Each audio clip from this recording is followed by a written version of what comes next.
Today, you are going to learn 2 ways that you can sound more intelligent when you speak. Whether it's in meetings or whether you're asking a question, it's just going to make you come across a lot better. The first thing I want to teach you is, how do you speak on the spot? How do you answer a question so you sound intelligent? So, let's say you are asked a question. Can you tell? This is a very simple example. Can you tell me your favorite place in the world? Okay, and my answer goes something like this. Yeah, I've traveled a lot. There are so many places I've seen in the world. I was in Saudi Arabia just now. Great place. Before that, I was in Mexico. Great culture, great food there, great weather.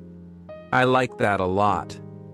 And then I was also traveling a lot in the US.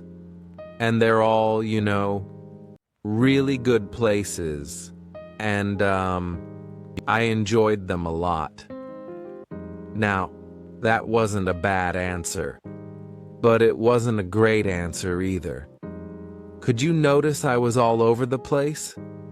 Here, there, and I didn't quite know what the start was, what the end was. Did you even know what my answer was? Probably not. Now, let me ask you this. Have you ever heard someone talk like this? Have you ever spoken like this? Because I know I have. So, how do we assess the quality of this answer? You can tell that I am verbalizing my thoughts out loud, so I don't quite know what I'm saying. So, if this is me, right? I don't know what's in my head right now. So what I'm gonna do is I'm gonna say all that stuff out in complete gibberish, and then I hope that I find what it is I'm saying. In other words, I speak before I think about what I'm going to say. Now, why is this an issue? It's an issue because when I start speaking and I start talking, let's say I talk for about 5 minutes, right? And you, as a listener, you are listening to all this garbage. You are thinking, what the heck is this guy saying? You have to listen to all of this. Then you have to somehow unscramble all of this and find what it is I'm talking about, understand what I'm talking about, and also formulate a good answer to a question you don't quite understand. Can you see what the issue is? The issue is taking unprocessed thoughts and just throwing them out there. So, you don't want to do that. Instead, what you want to do, and write this down as a rule in general, this is what I tell all of my clients. Before you verbalize, you have to do something called organizing your thoughts. So, you organize before you verbalize. This is going to go right in my new book coming out, Organize Before You Verbalize. What does this mean? Before you open your mouth, organize the thoughts in your head. How do you do that? I'm glad you asked. I call this my AAA format. This is how it works. Okay, you got 3 A's, you got an A here, an A here, and an A here. Let's take this question again. What is your favorite place? The first thing I'm going to do before I even answer is I'm going to think. If the answer comes to you immediately, that's fine. But take the time to think, 3 seconds, 4 seconds, and this has a huge impact on how you come across. So, let's say, Yaser, what's the best place you've ever been to? The best place that I've ever been to has to be... Can you see how me just taking some time to think made you feel like I listened to your question? I was actually thinking about a good response. I formulated my thoughts, and then I gave you an answer, as opposed to, Yasser, what's your favorite place on the planet? Oh, I love Dubai. I just went into it right away. And now you're thinking, wait, is this actually how he thinks? So, you want to think first. Take about 3 to 5 seconds or more. You've seen people like Elon Musk take up to 30 seconds to pause, take time to think. Now, this is the important part. You are going to just pick one answer. One answer. This is for the sake of practice, just so you understand it. If you have multiple answers, there are different ways to do it, but pick one single answer. So, let's say my favorite place in the world is New York. That is my answer.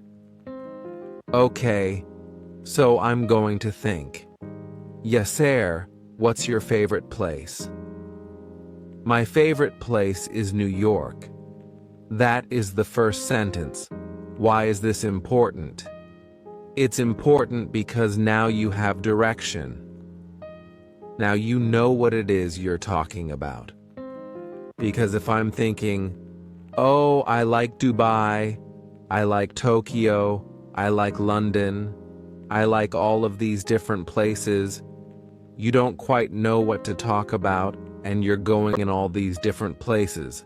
So now we have isolated, hey, I'm just going to talk about New York. So in the first sentence, answer the question. Because the last thing you want is for someone to wait. Wait, what is the answer? What are you trying to say? Just give them the answer right away. Okay, so the first A is, answer the question. New York is my favorite place. The second one, the second A is, you add the details. Add the details. Add the details. This is the real meat of your answer. Now, this could be reasons, story, example, maybe an analogy, anything like that. Okay, so I'll give you an example of these. Yasser, what's your favorite place in the planet? Well, my favorite place has to be New York. First A, done. The reason it's my favorite place is because every time I go there, the city is so vibrant. It's so fast.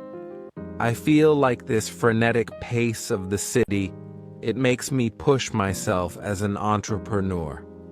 This is me adding a reason. Or I could give you a story. I love New York.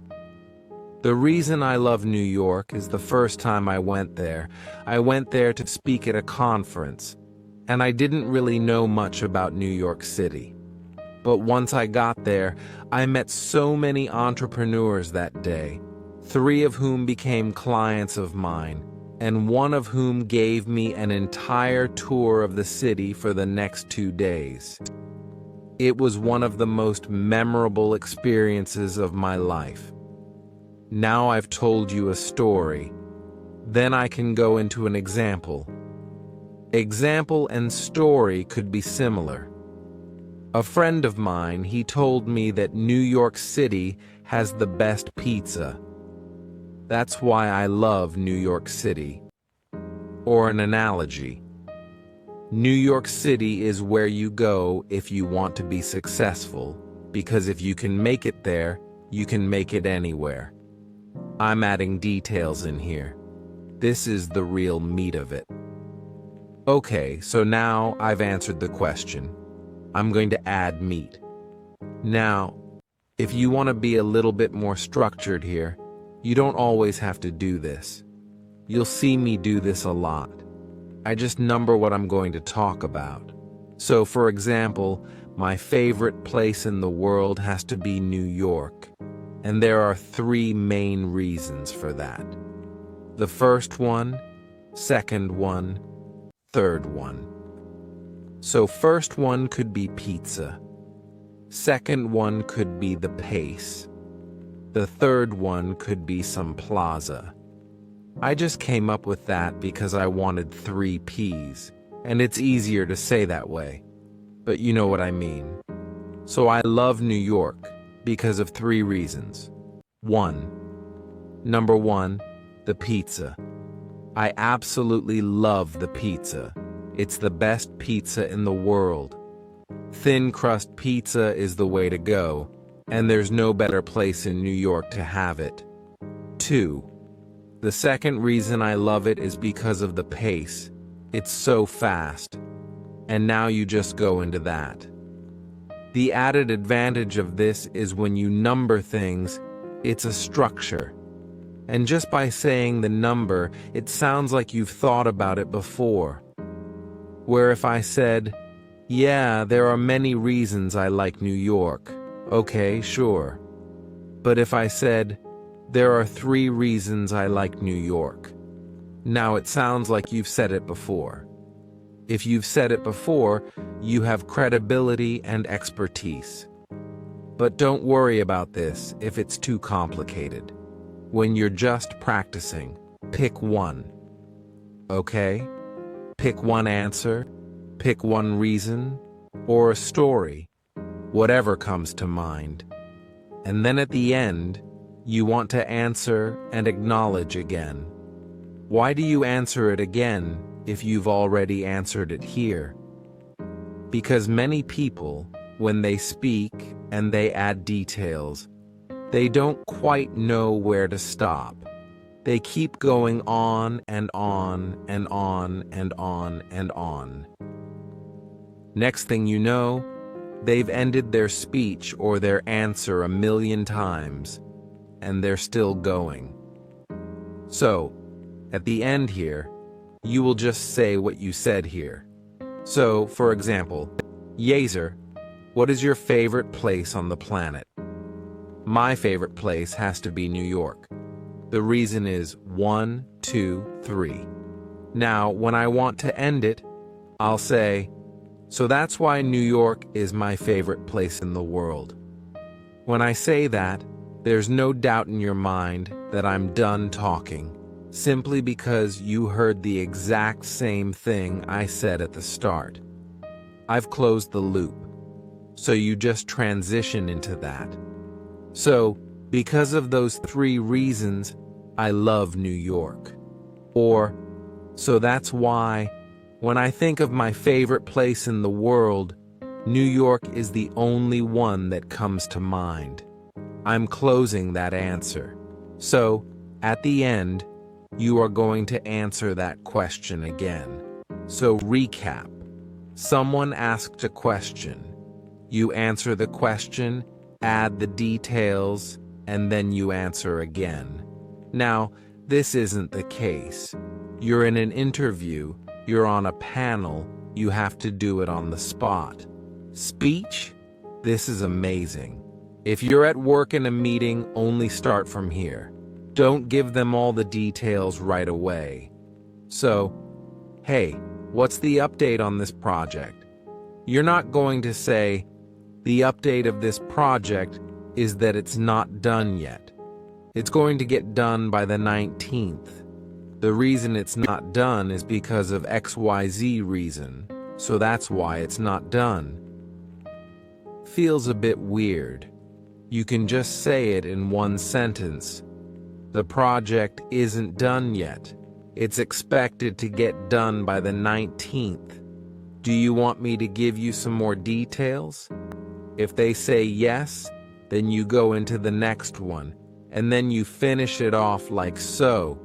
So, you want to be context dependent. If you have more time allotted to you, you have to speak in front of people, then add more details. Fill in the time. With this one, you can go anywhere from 2 to 30 minutes. I've done entire workshops using just this one. You can have one 10-minute segment of it, and you can have 3 of those, and that will be an entire 30-minute. Keynote. I've done this many, many times. You just pick one topic, add the details, make a point, and close it.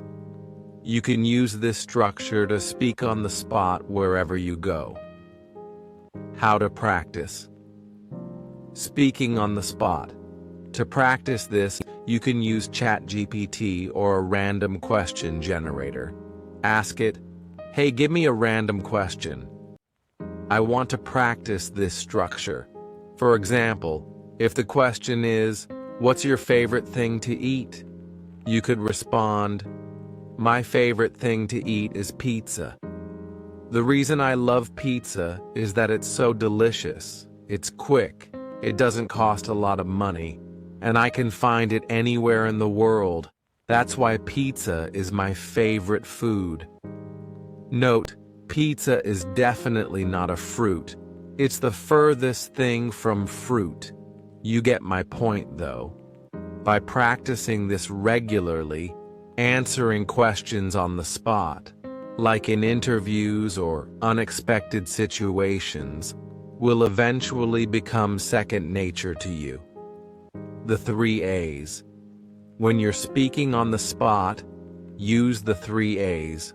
1. Answer the question clearly. 2.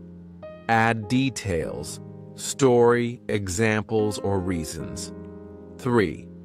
Acknowledge the question again to close your response.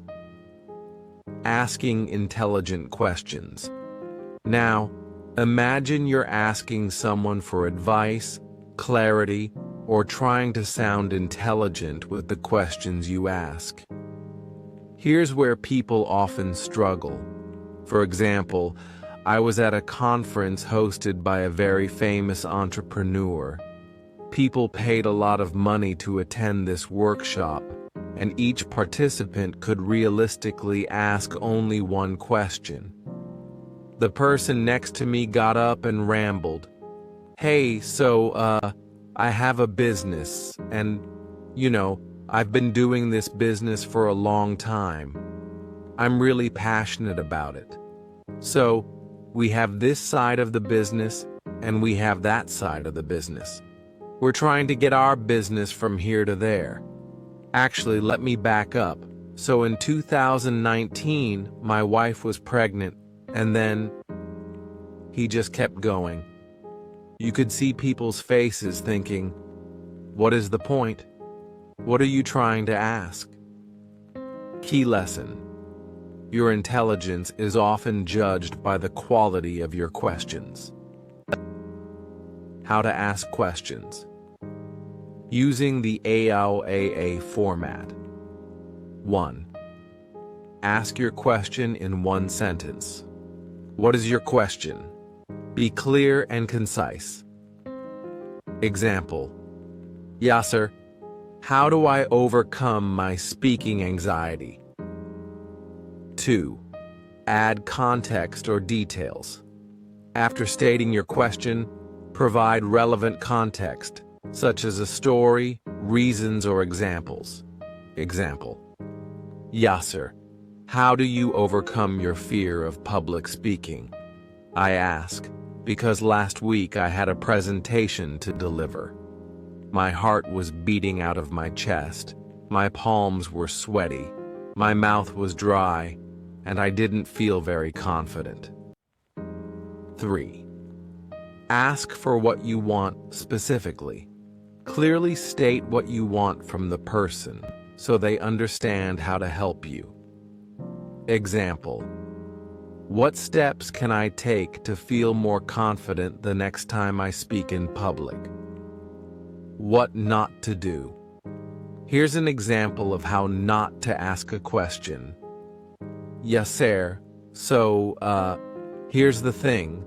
I do a lot of presentations and, I don't know what happens, but for example, I had this speech about the environment that I was doing, and for some reason, whenever I speak, my heart starts racing, and my palms are sweating, and I'm not really sure, so in your opinion, how do I, become more confident and speak in a way that,